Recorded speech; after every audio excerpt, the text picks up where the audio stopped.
Thanks, Ross. Thanks for having me on.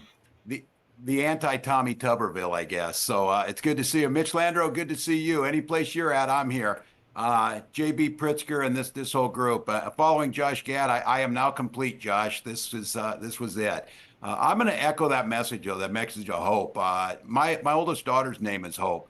And that's because my wife and I spent 7 years trying to get pregnant, needed fertility treatments, things like IVF, things that they would ban. And so once again, I keep talking about this idea. You're right. These guys are the anti-freedoms. I grew up in a small town, 400 people, 24 kids in the class, 12 cousins.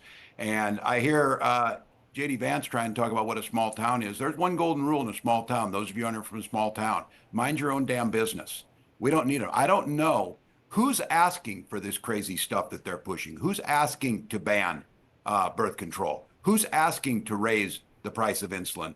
I'm a Legion Club member, and none of the dudes there are asking to cut veterans benefits like Project 2025 does. So look, that's not where folks are at. I represented a rural district. Donald Trump won it by 15 points in 2016 when I won.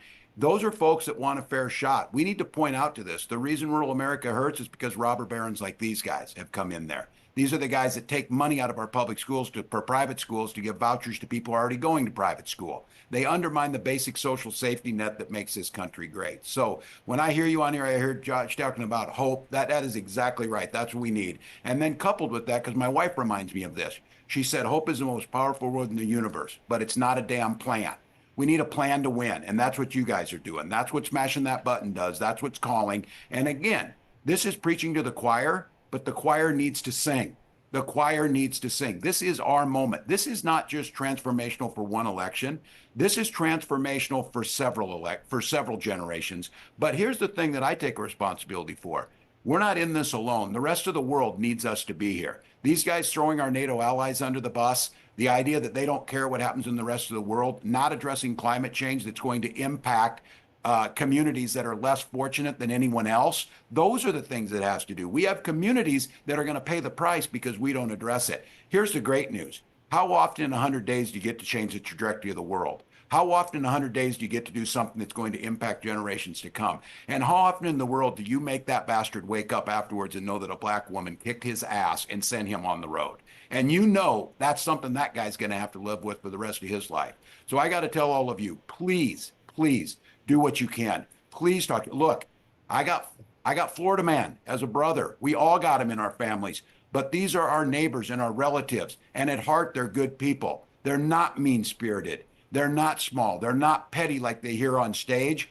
They're angry. They're confused. They're frustrated. They feel like they got left behind sometimes. But we can get out there, reach out, make the case. And for one thing, don't ever shy away from our progressive values.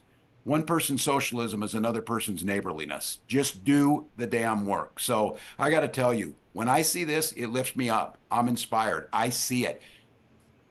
Again, anti-Tommy Tuberville, this is the first day of football. We're all in this. We're all undefeated. We got an opportunity on this. I want to be standing in that day in November when we're playing for the big one, and I'll take us. And again, keep hammering on these guys. This idea of calling them out for who they are, shrink them. Is he a danger to society? Yes. Is he a danger to women's health? Yes. Is he a danger to world peace? Yes. But don't give him more credit than he needs. He's just a strange, weird dude, as we've been saying. Pick that in the pace. Pick up the work. Do the work. Donate. Call. Talk to your neighbors. Let's win this thing. No regrets at the end of this. Thanks, folks.